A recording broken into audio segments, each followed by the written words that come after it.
Bem-vindo a mais um Papo de Bruxa. Hoje eu tô com as minhas grandes amigas e irmãs do meu coração, do meu caminho espiritual, Camilinha e Flavinha, terapeutas maravilhosas. E hoje a gente vai conversar sobre a integração entre cerimônias, medicinas e a psicoterapia como um caminho de cura. Olá, eu sou Romina Lindemann e apresento o Papo de Bruxa, um espaço de troca de experiências e de vivências. Cada entrevista é uma cerimônia, um lugar profundo que movimenta sombra e luz, e com muito amor compartilhado com vocês. Aqui podemos empatizar com nossas diferenças e aprender com o caminho de cada bruxa. Eu participei, desde o início do grupo dos Guardiões, esse processo, de evolução que a gente está chamando mesmo, com a entrada delas como pessoas fixas, fazendo entrevistas nas pessoas antes, durante e depois dos trabalhos, e nisso, para além das pessoas que elas atendem, como terapeutas. Obrigada, Romy. Eu sou Flávia Borges Mendonça. Eu me formei em psicologia e fiz logo a formação em psicanálise. E desde assim de meados da faculdade comecei no caminho com a ayahuasca, com as plantas medicinais, com os povos tradicionais. E minha paixão assim pela terapia, envolvendo esses processos de integração com as medicinas, foi crescendo desde então. E no grupo, como você comentou, assim, eu estou no início do grupo há 15 anos já, e não tinha esse processo de acompanhamento. O grupo era assim, era uma coisa nova, né? Então a gente estava fomentando como seria esse acolhimento às pessoas. Mas aí com o tempo veio essa necessidade de fazer essas entrevistas prévias, que o grupo começou a ficar muito grande, e começamos a fazer essas entrevistas, e a partir dali a colher as informações das pessoas que tinham questões emocionais, até que tomavam remédios psiquiátricos ou doenças físicas também que tinham questões com interações com a medicina. E a gente foi refinando, e a partir daí também foi criando assim um elo com os participantes para poder acompanhá-los não apenas durante a cerimônia, o processo com a ayahuasca, mas posteriormente também na integração no seu dia a dia. Então eu diria que hoje essa minha psicanálise já ganhou esse toque bem brasileiro, bem tradicional, assim, né, junto com as plantas, e que vai fomentando assim um trabalho de muita potência. Então, minha clínica é totalmente fomentada por essa força aí da nossa floresta amazônica.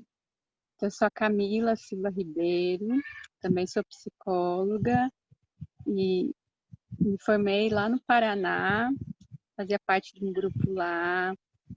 E a gente, desde assim, do início, tinha muito essa questão da ligação com a psicologia. Já nas minhas primeiras experiências com a ayahuasca, eu decidi assim, fazer uma proposta para o meio acadêmico da universidade de pesquisar o potencial terapêutico da ayahuasca.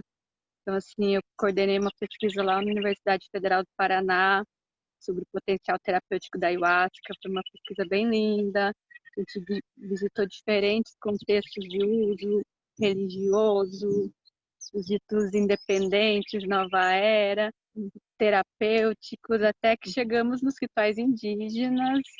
Foi onde assim, eu me encontrei também dentro da prática da ayahuasca e tentei assim, fazer um pouco dessa integração, desse início de integração através desse processo das entrevistas psicológicas, que a gente percebeu quanto era importante esse cuidado, de a gente estar assim acolhendo as pessoas também com amorosidade, com seriedade, também com estudo, porque existem, muitas interações possíveis, de alguns casos mais assim delicados, eu posso dizer, de questões psicológicas, sentimentais, às vezes até psiquiátricas, Então, a gente faz todo esse acompanhamento mesmo, a gente tem estudado junto de psiquiatras, sempre se perguntando, aprendendo das medicações, das interações, assim, um estudo muito cuidadoso, caso a caso. E chegando aqui no Rio, faz 4 anos que eu estou no estado do Rio de Janeiro, e me encontrei muito aqui no grupo, e a gente está, assim, fazendo um trabalho muito bonito, iniciando esse trabalho também de integração, Não só antes, durante as cerimônias, mas o pós-cerimônias também, né? A gente acompanha várias pessoas que às vezes precisam integrar algum processo e que nos procuram, e a gente tenta fazer essa ponte entre a psicologia ocidental também, sou psicanalista, e os conhecimentos nativos. Então, agradecer também muito o convite. Eu que agradeço vocês maravilhosas estarem aqui. Eu vou só fazer um parênteses, né? Porque eu não sei se todo mundo que está assistindo conhece a ayahuasca, já ouviu falar nessa medicina sagrada, o Daime. Enfim, tem muitos nomes para essa medicina. Uni, Unixipã, como é que é do tucano? Carpi. Então, assim, provavelmente deve ter mais uns 300 nomes para essa medicina sagrada, que é um estudo de mais de 15, 20, 30 mil anos. A gente não sabe datar exatamente, mas é bem antigo, um processo de pesquisa dos indígenas da Amazônia. Isso só acontece na Amazônia naturalmente, né? E é a junção do cipó com a rainha. Então, só para contextualizar, procure um lugar seguro para vocês irem. A gente não está fazendo propaganda aqui do grupo dos Guardiões, mas esse é o meu grupo espiritual, é onde eu desenvolvi muita coisa da minha pessoa.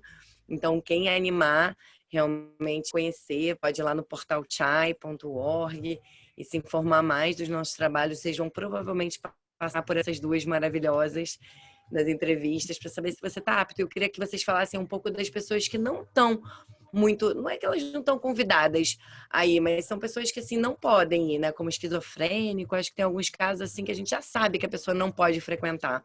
Se vocês quiserem falar um pouquinho sobre isso. Eu tenho algo a falar que é muito interessante. Se a gente for pegar assim a literatura que tem a respeito das interações medicamentosas, vários casos limítrofes não seriam aceitos nas cerimônias. Mas a gente vem pesquisando esses casos e a gente tem um psiquiatra que contamos muito com ele, o Dr. Ricardo, que ele ajuda a pensar assim a relação das medicações com a personalidade da pessoa. A gente faz a entrevista, a gente colhe informações e a gente vai pensando na questão da dosagem. Porque tem pessoas, por exemplo, já aconteceu de esquizofrênicos ou pessoas com transtorno bipolar chegarem na cerimônia e a gente conseguir integrar a pessoa uma quantidade muito menor para a pessoa sentir a energia de cura do trabalho espiritual que vai além da medicina eu acho que tem a medicina do fogo, a medicina do canto. O simples estar próximo desses povos tradicionais já traz uma força espiritual muito grande. E assim, agora tem chegado muitas pessoas deprimidas, que antes pessoas tomavam antidepressivo também não eram aceitas, por conta das medicações, das interações. Só que a gente já sabe que certas medicações, se você tirar um dia antes, é possível. Certas pessoas não podem tirar a medicação, ao contrário, tem que dar uma dose menor. Então, é caso a caso mesmo. E assim, eu considero esse um trabalho de muito primor, porque muitas casas espirituais realmente não aceitam certas pessoas. Eu considero uma tristeza, mas eu compreendo também, porque não é fácil segurar isso. A gente já teve, né, situações assim, de pessoas terem, assim, abrirem, né, assim, momentos mais delicados, como a Camila comentou, e a gente fica ali sustentando perto e a gente acompanha pós também cerimônia. Então já tivemos alguns casos, mas tudo foi muito bem harmonizado, porque o trabalho é de cura, né? Então essas pessoas estão precisando muito de cura.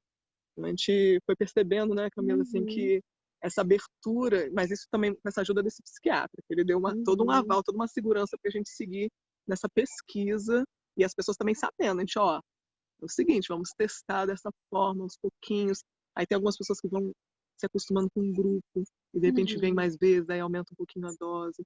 E aí vai da pessoa, né? Já vi casos também da pessoa não sentir nada porque a dose foi muito pequena e ela se sentia assim um pouco fora do contexto, mas a gente explica que a gente tem que tomar assim os protocolos de segurança para que a pessoa possa ser bem assistida, que não possa abrir nada depois, porque isso é um outro caso controverso com a ayahuasca. Pessoas que vão tomando e a pessoa quando fica um tempo já tomando, todo mundo já é de casa. E a pessoa que às vezes a pessoa abre um processo. Envolve alguma questão durante o uso, né?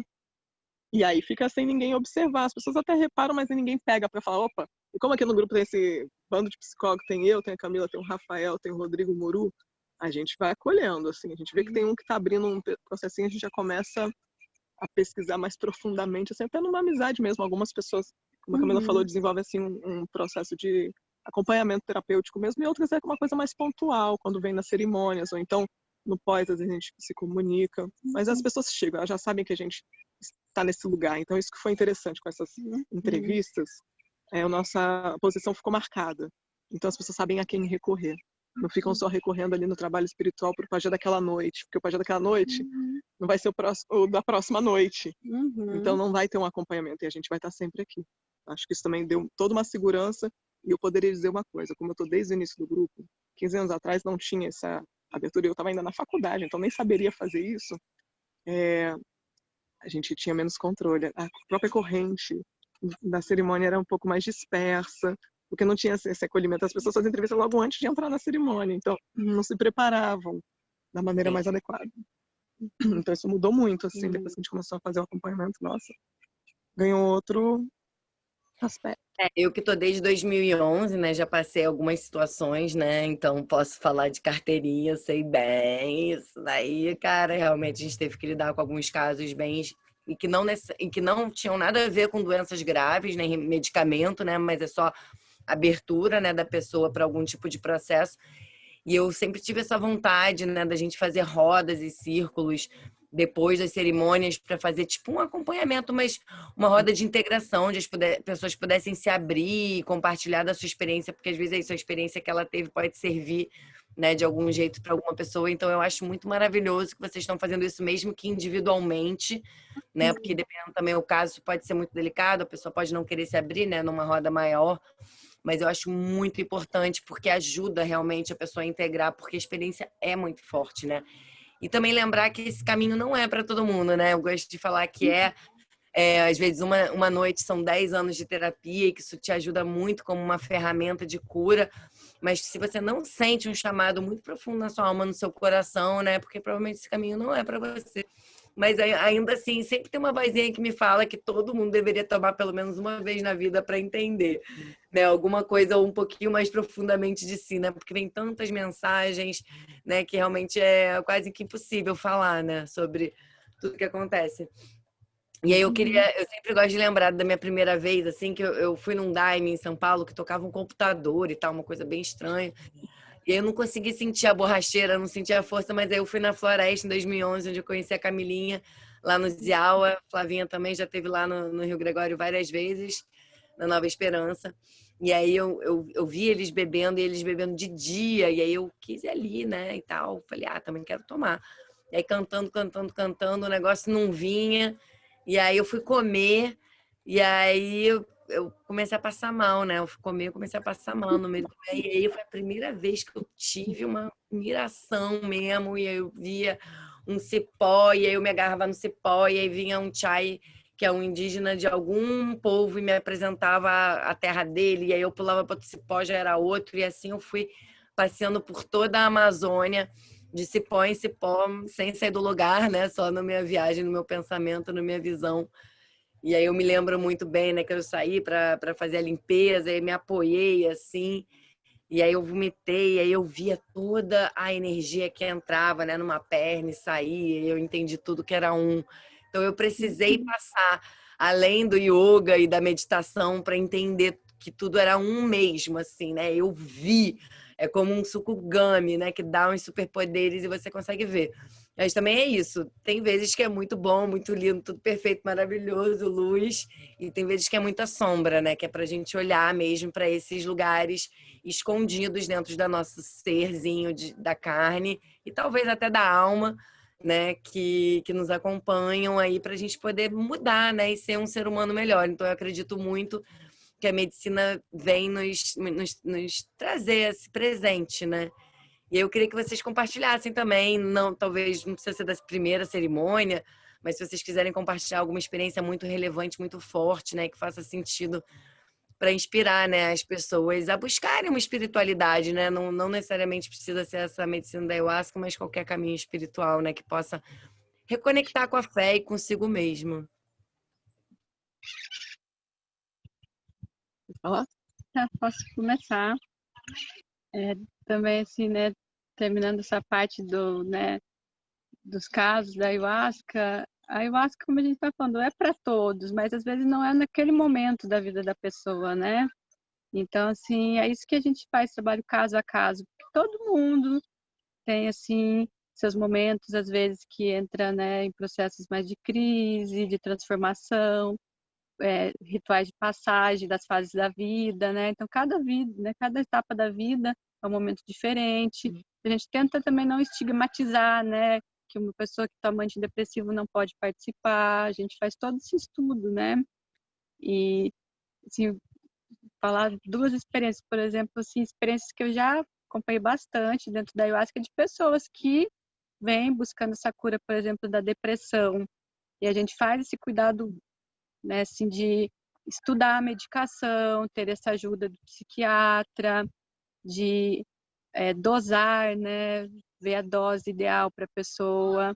E, assim, acompanhar que depois, às vezes, de poucas cerimônias, a pessoa já vai conseguindo, às vezes, até deixar a medicação, né? Diminuir, fazer esse desmame. Se aprofundar na medicina. É muito bonito, né? A gente vê realmente, assim, um processo de cura profundo, onde a pessoa encontra dentro da experiência forças internas para enfrentar, né, processos difíceis como uma depressão. Porque a ayahuasca, inclusive, tem um potencial, já existem muitos estudos, né, que vem acontecendo desse potencial antidepressivo da ayahuasca, né? Então, assim, para questões como a depressão, ela, assim, é fantástica. Dependência química é outro tema que a gente tem, assim, se aproximado muito também. A gente pretende, assim, ajudar um outro grupo também que está com um projeto de pesquisa para ayahuasca no tratamento do alcoolismo.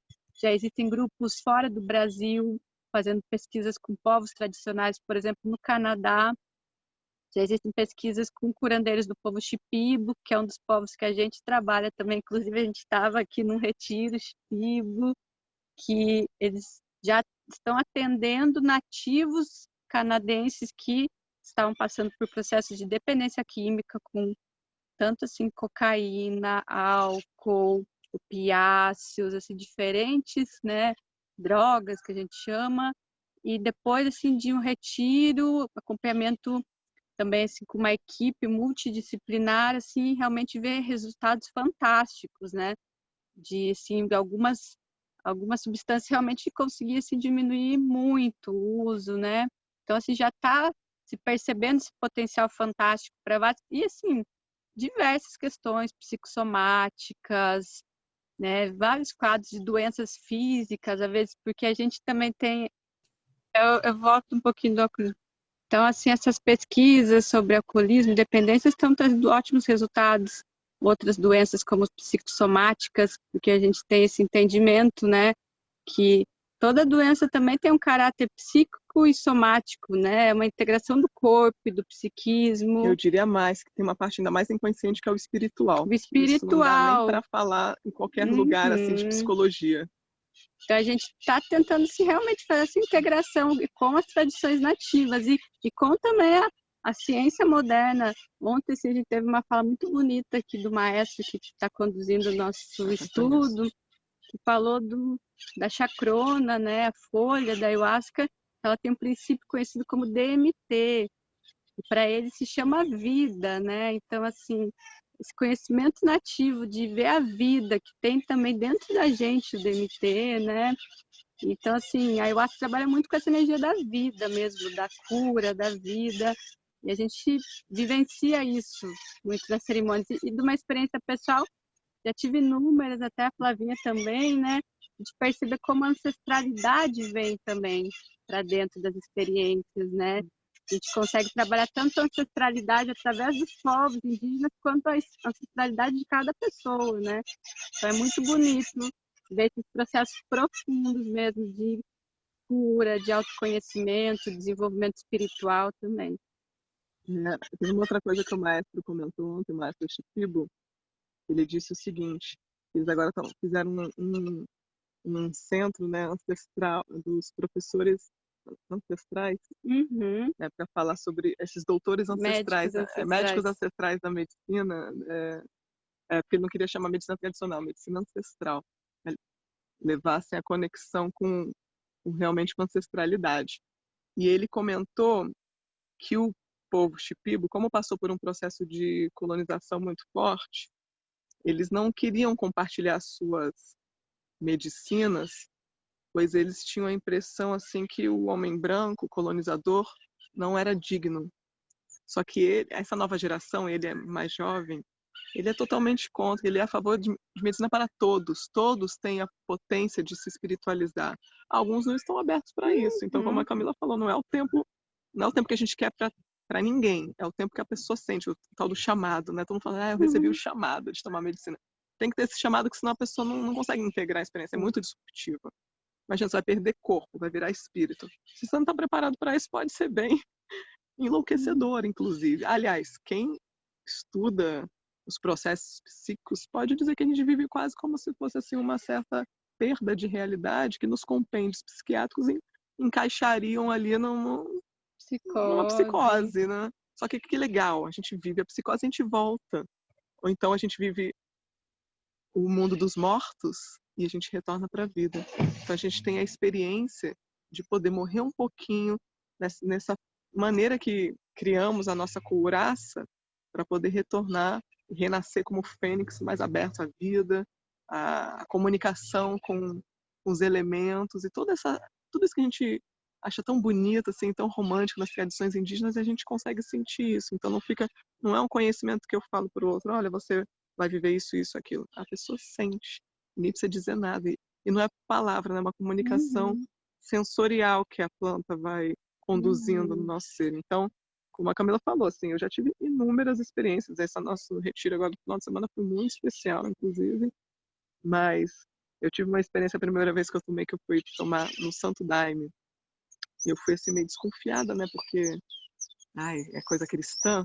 Eu gostava da história cristã quando eu era criança, mas depois a gente estuda um pouco história, a gente fica meio com preconceito, né? Então o pessoal rezando, eu falei, o que esse pessoal tá rezando? Eu vim aqui para tomar essa medicina e tal. Mas aí durante o trabalho, eu senti a força tão grande da conexão assim com o divino, com a espiritualidade, né? Ali no caso o mestre Ineu que se apresentou para mim, me mostrou o que era aquela força. E aí chovia, eu estava no meio da Amazônia e chovia, e eu pensava e o canto me dizia a resposta do que eu tinha perguntado. Aí no final do trabalho eu estava lá rezando, Pai Nossa Ave Maria, super assim conectada, porque eu senti assim que a partir dessa uma borboleta Tava azul fazendo uma aqui, coisa, tá voando uma Havana, assim, a borboleta azul, que ela, as Yavanás chamam de Havana, tá voando aqui, a gente falando. e ela não costuma aparecer por essas bandas, É, não. Muito linda. Ela não aparece quem no sabe ela vídeo. voa pra cá. Vou chegar aqui, borboleta azul. Mas é isso, né? A gente fica nessa comunicação com o mundo espiritual e a gente começa a se comunicar com os animais também, né? Assim, vai desenvolvendo realmente uma comunicação mais refinada com a natureza. A natureza que está dentro da gente, a gente criou num certo momento da história cultura versus natureza, e aí você chega lá entre os Runicuim e nem existe a palavra natureza, porque natureza como algo fora, a natureza está dentro. Como é que você vai falar de uma coisa de fora? Está dentro. A gente começa a entender que tem uma cultura da natureza. Se a gente quiser, a gente pode fazer parte disso. É só a gente querer. E aí eu acho que ajuda a gente a entrar um pouquinho nessa portinha, assim, pedindo licença.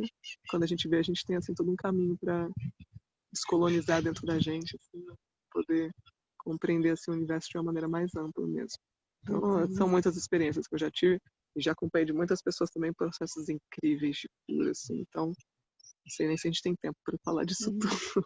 E até acho que uma coisa interessante de falar também é esse privilégio que a gente tem hoje em dia do acesso à ayahuasca, né? Que era algo assim dos povos amazônicos e também muito do universo masculino. Muitos povos não abriam essa prática para mulheres, Sim. né?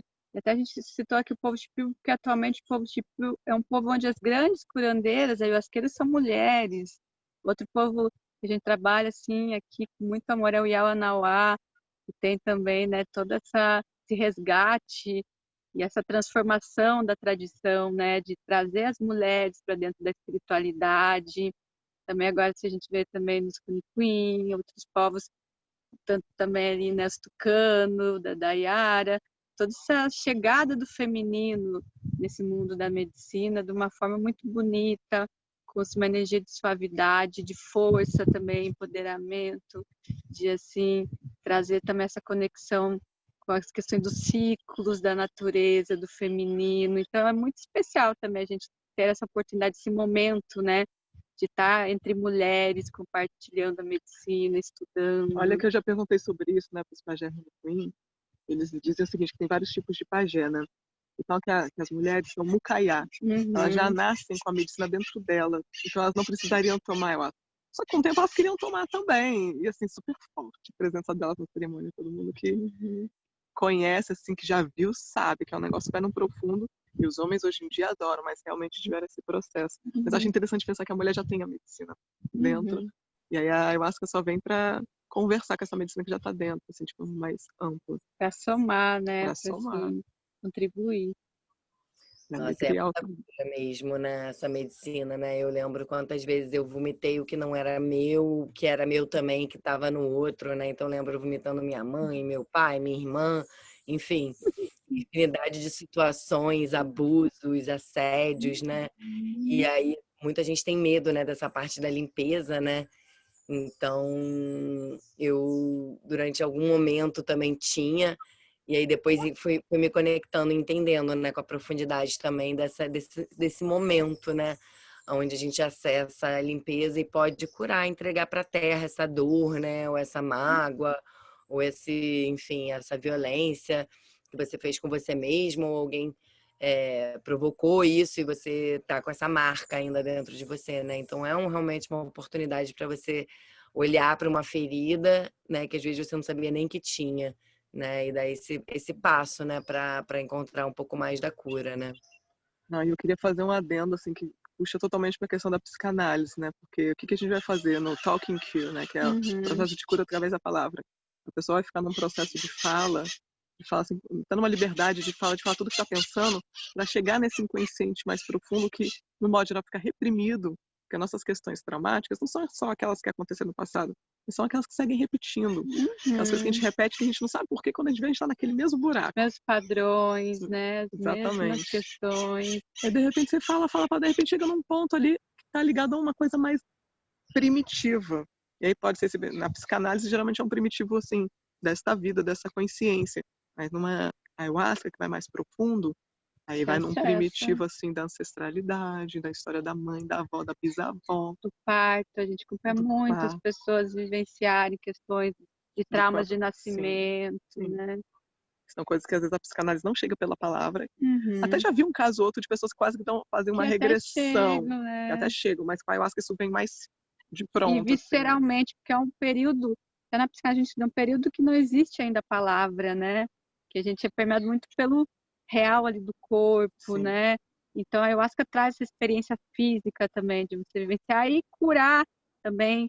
E a palavra, depois da terapia, faz essa costura, né? Essa integração, e consegue assim, trazer consciência sobre os processos, né? E eu acho muito bonito a gente, né, como psicanalista, né? Sim, também a gente gosta de perceber esse caráter também muito especial da psicanálise, de ter dado voz às mulheres também, né? Assim, desde o início, assim, o Freud, que é um grande autor, né, da psicanálise, e o pioneiro, né, dessa prática, ele foi ouvir as mulheres, né, que estavam sendo oprimidas naquela sociedade, histéricas, que antigamente eram vistas como bruxas, né? Que a gente não falava de bruxas, as bruxas. Não eram queimadas, mas eram internadas e amarradas. Que antigamente eram queimadas, depois eram amarradas, passavam por técnicas de cura muito. Torturas, assim, banhos gelados, né? E sim, foi essa percepção também sutil de dar voz a essas mulheres, ver o que é isso, né? Dar voz, dar fala. Foi uma paciente do Freud que assim, ajudou a inaugurar a técnica mesmo, porque ela falou assim, ela falou, não, agora só eu quero falar. E ela pediu para virar de costas para ele, e ela que inaugurou o divã, porque ela pediu para deitar de costas para ele, porque ela não tem que olhar para ele e ela poder falar com liberdade, sem um homem no opressor ali, né? E essa coisa de ficar alguém olhando para você, né? E é muito bonito isso, essa força feminina. Né? E também ver como fomos ouvidas e continuamos sendo ouvidas, né? Cara, muito legal isso, né? Falar sobre isso e acessar. E eu ia comentar sobre a importância disso estar sendo aceito agora na academia, né? Camilinha, você comentou sobre o seu estudo, Flavinha também, né? Com o Rafa e o Muru, enfim, que já estão aí com várias coisas, mas tem vários, né? Eduardo Schenberg, enfim, tem um tanto de gente que está trazendo psicoativos de uma forma geral, dose de ácido, cogumelos, enfim, várias medicinas, porque a gente não tem só ayahuasca, né? Temos o rapé, sananga, isso só da Amazônia, mas a gente também tem cogumelo, ácido e um tanto de outro que eu não vou nem saber nomear, que talvez as meninas vão saber trazer melhor as terapias do que eu.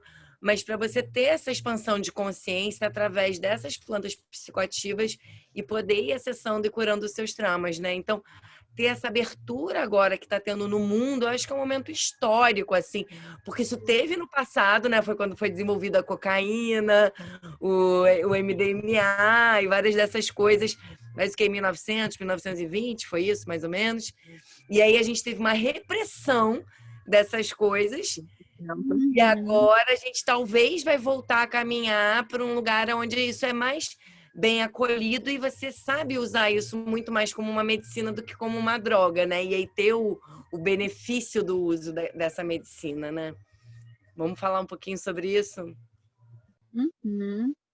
As pesquisas assim com psicodélicos tinham muita força assim nos anos 50, no início dos anos 60, mas aí depois veio um grande uma pessoa que difundiu muito a terapia do LSD, que foi o Timothy Leary, que foi incrível, né, que espalhou para o mundo todo, mas ao mesmo tempo ele tirou do âmbito da academia e trouxe para o âmbito social. E a partir daí veio a guerra às drogas. Então ele foi importante na contracultura, mas ao mesmo tempo muitos pesquisadores ficaram com muita raiva dele, porque eles estavam pesquisando super à vontade antes daquela mídia toda, e aí teve que paralisar o movimento, que foi ressurgir em 2005. Foi 2005 foi a data da época do renascimento da pesquisa psicodélica, que foi com um congresso que teve nos Estados Unidos. Ali também foi onde o DV conseguiu a legalização das suas igrejas nos Estados Unidos.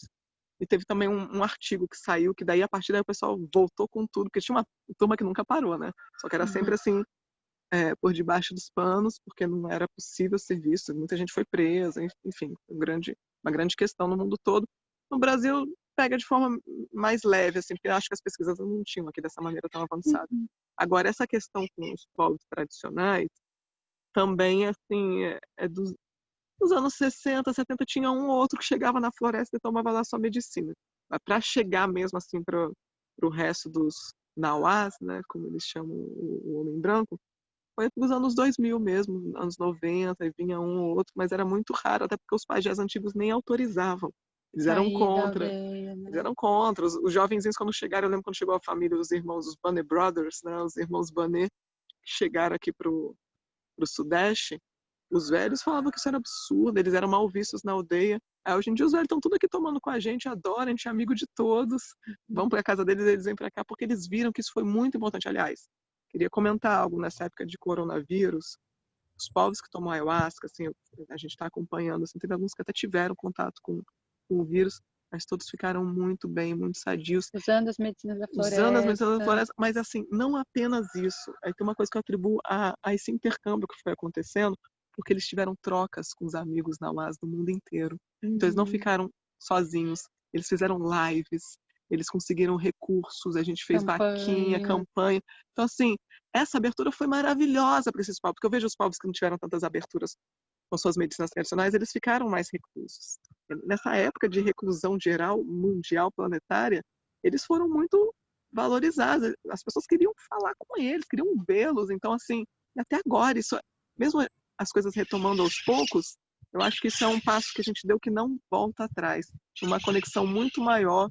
Todos os chás, eles têm, assim, acesso à internet, Instagram, Facebook. A gente estava até falando que eles adoram, eles gostam muito, porque eles têm amigos no mundo inteiro. Pessoas que admiram muito eles. E uma coisa que eu costumo comentar também, porque o indígena, para ser reconhecido no Brasil há 30 anos atrás, ele tinha que ser advogado, engenheiro, médico, ele tinha que ter uma profissão na UA, uma profissão do homem branco.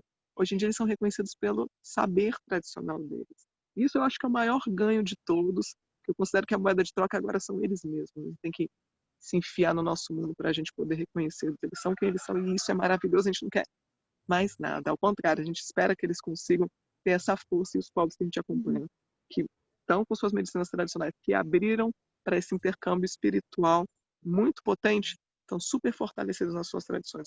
Os novos não tem mais que ganhar nome cristão para poder ser reconhecido, eles ficam com o nome na língua, se mantém assim, porque durante um tempo eles tinham que ter nome cristão, né, para até fazer identidade. não tem mais que ter isso. Eles põem os nomes deles mesmo.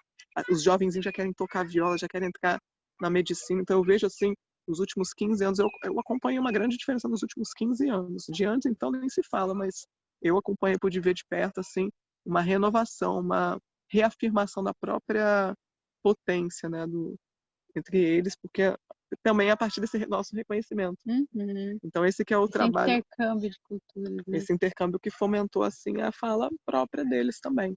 Eu considero um momento muito especial que a gente está vivendo. Apesar de tudo que está acontecendo no planeta, parece querer retroceder em alguma coisa, eu acho que esse movimento não para, é só para frente.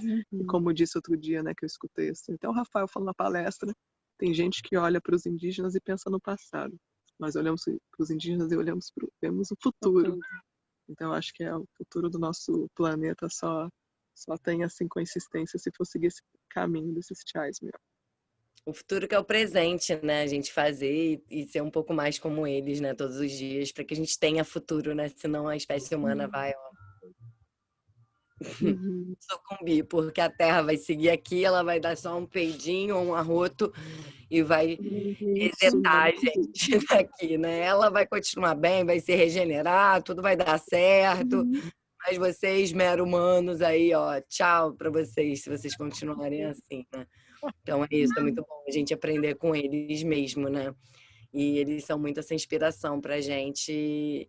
E também, você falou de uma coisa, né, deles não entrarem tanto no nosso mundo, mas também é legal quando eles entram, né? A gente vê exemplos como a Sandra Benítez, a Dayara, né? Várias mulheres e homens indígenas, o Iban, né? Que se aproximaram também da academia e puderam, para além da medicina da ayahuasca, também trazer outros lugares do conhecimento deles, né? O Iban com a arte, Dayara também, a Sandra com o resgate da voz da mulher, né, dos guaranis. Então, ter essa abertura, de uma certa forma, da academia, porque eu acho que a academia é uma coisa bem atrasada, né? E é isso tudo que você trouxe, né? Voltar só aos estudos com ácido, né, em 2005. É uma coisa, pô, cara, tipo assim, parece, né, agora 2021, pensando, sei lá, alguns anos depois, que tipo, cara, que absurdo, né? Quanto tempo que a gente perdeu, né, de poder estar estudando outras formas. E aí a gente vê como o mercado domina, né, e como os interesses levam, né? Porque a gente sabe que muitas coisas bancadas na academia vêm das indústrias, então é do interesse da indústria. Então é por isso é importante que a gente possa ter pautas para além do interesse da indústria na academia, né? E que esses estudos sejam valorizados e validados também, né? Então acho muito legal, né, vocês estarem estudando, ampliando e principalmente acompanhando o processo dessas pessoas. É um trabalho muito profundo, né? E de muito cuidadoso, eu acho, sabe? Com o processo. Porque isso, uma cerimônia pode ser muito forte e a pessoa pode ter dificuldade para integrar, né? Eu que viajo também para a Amazônia, levando grupos, né, para a floresta. Comecei a fazer, durante, né, o processo, esses encontros, né? Porque é isso, as pessoas começam a aflorar os processos, né? A sair da sua zona de conforto também, né? Estando na floresta é um pouco mais, acho que mais profundo até às vezes, né? Do que está na caixa, que também está na natureza e tal, mas lá você está na aldeia e está com aquele dia a dia na aldeia e vem um monte de questão, né? De justiça social e dessa justiça ambiental que não, que você desconhecia, né? Então, acho que vai até mais profundo, assim, né? Aí, enfim, não dá para julgar também, né? Porque a profundidade é de cada pessoa, né? Mas só dando um exemplo, assim, mais generalista. E, bom, se vocês quiserem falar mais alguma coisa, assim, muito relevante, que eu acho muito legal, a nossa conversa está muito boa. E vamos falar mais um pouco dessa integração, né? Da psicoterapia com as medicinas e com os rituais. Fala aí, Camilinha. Eu acho que isso da integração é assim um movimento que está agora foi semeado e vai se expandir muito, né? Porque a gente foi percebendo como era importante mesmo essa integração, né? Porque a gente iniciar esse trabalho das entrevistas, a gente faz, né, esse acompanhamento durante as cerimônias, de dar apoio para os participantes, né? Tentar se conciliar as técnicas nativas com que a gente tem também de conhecimento dentro da psicologia, né? A gente já faz trabalho dentro das cerimônias e a gente percebeu a importância de fazer pós-cerimônias. Como a Flavinha falou, né? Vinha assim pessoas nos procurarem querendo às vezes conversar, contar dos seus processos, compreender, né, melhor, contar dos sonhos, uma coisa muito bonita que a gente vê, né, que abre muito esse mundo onírico, mundo dos sonhos, então as pessoas começam a sonhar, trabalhar questões profundas, familiares, de relacionamentos, e precisam compartilhar com alguém. E às vezes em outros círculos também de pessoas, mesmo às vezes que já fazem uma terapia, levam para suas terapias pessoais, e não tem assim um acolhimento também que tem um conhecimento mais profundo também da potência mesmo da ayahuasca, das plantas de poder, das plantas medicinas que abre esse mundo dos sonhos, esse mundo da cura, da natureza, e que realmente precisa, né, Flavinho, um estudo. Não é assim, eu quero de um dia para o outro também assim, né, o terapeuta começar a atender uma integração de experiências, de cerimônias. Não, você precisa estar muito tempo convivendo, né, aprendendo, estudando. A gente agora está dietando, né, a gente está num processo de dieta espiritual, que é um processo onde a gente estuda, né, Flavinha, os tratamentos, estuda os sonhos, a gente estuda os cantos, né, e vai desenvolvendo assim formas de realmente poder acompanhar o processo da pessoa de uma forma integral, tanto com o conhecimento da psicologia quanto o conhecimento da ayahuasca mesmo. E a gente vê um diferencial nisso, que as pessoas aprofundam mesmo. Às vezes abrem um processo na cerimônia e depois conseguem fechar aqueles processos de uma forma positiva, integrar, realmente sim, desenvolver na sua vida diária, porque às vezes não adianta você vir na cerimônia ver assim traumas, ver várias questões e chega no seu dia a dia e não sabe o que fazer com aquilo, pode até ter uma crise, né? Então a gente tem tido todo esse cuidado. O Freud tem um texto que chama repetir, recordar e elaborar. Repetir essa coisa do sintoma que repete, né? Recordar é quando você chega num momento, igual na ayahuasca, que você lembra de um negócio pra caramba, tem aquele insight de uma coisa que você está sentindo, uma coisa da tua infância, uma coisa que sua mãe te disse. E a elaboração vem exatamente depois desse processo, que o recordar vem do italiano recordar, recordar, e passa pelo coração. Então, eu preciso passar por esse coração, sensível, sentimentos, para você poder pegar a ideia e aí elaborar aquele trauma. Não é só falar do trauma, você tem que sentir ele. E é isso que a ayahuasca, por isso que eu acho que o processo de ayahuasca ajuda muito no processo psicoterapêutico. Eu vejo assim, acompanho pessoas que não tomam ayahuasca, pessoas que tomam. As pessoas que tomam, assim, vai mais rápido. Porque ela vai acessando de uma maneira muito potente. Como a Camila falou, a questão dos sonhos e as mirações. Que dá pra gente trabalhar a miração igual trabalha com sonho. É a entrada com o inconsciente ali, só que daí vem essa abordagem primeiro espiritual, com os signos da floresta, que a gente vai aprendendo com os chás, porque eles têm a leitura de sonhos deles também. Inclusive o Rafael, meu marido, também psicanalista, ele está estudando agora com os Chipibo como é que é a leitura de sonho deles. Ele quer fazer até um processo de psicoterapia conjunta, né? Um atende o outro atende um, para poder trocar sobre as vivências de como que eles enxergam o fenômeno. A gente vai fazendo uma integração também interna do nosso saber psicológico com essas técnicas indígenas também. Então, esse é um processo muito novo, assim, né? Porque eu acho que até devem ter... pioneiro, assim, no sentido de realmente integrar, né? E dessa vez, tanto, né, dos indígenas também estarem querendo aprender, não mais assim, né? Realmente, assim, ter conflitos. De maneira colonialista, né? De maneira colonialista, aprender, assim, né? A gente trocar saberes. Isso que é importante, uma troca de saberes, né? É uma troca mesmo dessas nossas relações, né, de branco com índio, né, que a gente tem essa ferida, e principalmente eles, muito grande, né, dentro desse processo, né, de colonização, de genocídio, que foi péssimo, terrível, até hoje eles sofrem muito preconceito e, né, tem problemas de assassinato, demarcação de terra, enfim, podemos continuar listando aqui vários problemas, né, dos indígenas aqui no Brasil e no mundo, né, porque a situação também ruim não é só aqui no Brasil, é em todo mundo, mas principalmente aqui, né, porque eles são os nossos cuidadores da nossa floresta sagrada, da nossa Amazônia. Então a gente tem que apoiar, né, para que eles queiram ficar lá cuidando da floresta, porque não tá ninguém querendo sair da sua zoninha de conforto para ir para lá pegar na enxada, né? Então a gente tem que contar com esse serviço que eles vêm fazendo há muitos e muitos e muitos anos. Gente, a gente poderia ficar mais muitas horas conversando, mas a gente já está quase uma hora. Eu vou agradecer muito, muito, muito para vocês, né, compartilharem um pouco dos saberes de vocês e para a gente poder trocar, né, mais sobre isso, assim, porque aqui o canal é um canal que é para a gente poder inspirar as pessoas, para que elas possam tomar as melhores decisões para suas vidas e ver que tem vários caminhos possíveis para seguir. Então, eu sou muito grata por vocês poderem trazer um pouco do talento de vocês e muito grata pelo esse serviço, né, que vocês estão se dedicando a apoiar a cura das pessoas, assim. Sou muito, muito grata, amigas.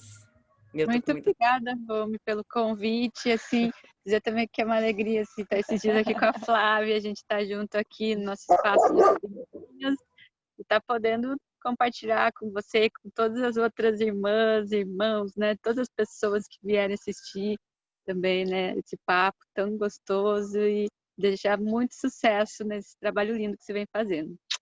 Muito agradecida, para mim é também uma novidade falar assim, A né, gente em não é muito público. acostumado, né, Flávia? A gente, né? Mas tá ótimo, me senti super à vontade, é um Zoom, né? Acho que a gente já Uhum. está cada vez mais acostumada com esse mundo aí na Da pandemia. internet, né, online. A gente está atendendo online, inclusive, a gente ainda não está atendendo presencial, né? E a gente realmente está vendo também a potência do trabalho online, que é possível ter um trabalho profundo também online. Sim, então isso é prova disso, esse papo de bruxa é prova desse tempo potente aí da internet, das trocas através da telinha. É isso, né? Vamos exponencializar, né? Exponencializar Tem o muitas nosso... bruxinhas. Tá, gratidão, Romy. Obrigada, Rômia. Então, meus amores, esse foi mais um Papo de Bruxa. Compartilhem, se inscrevam no canal e até o próximo. Beijo. É.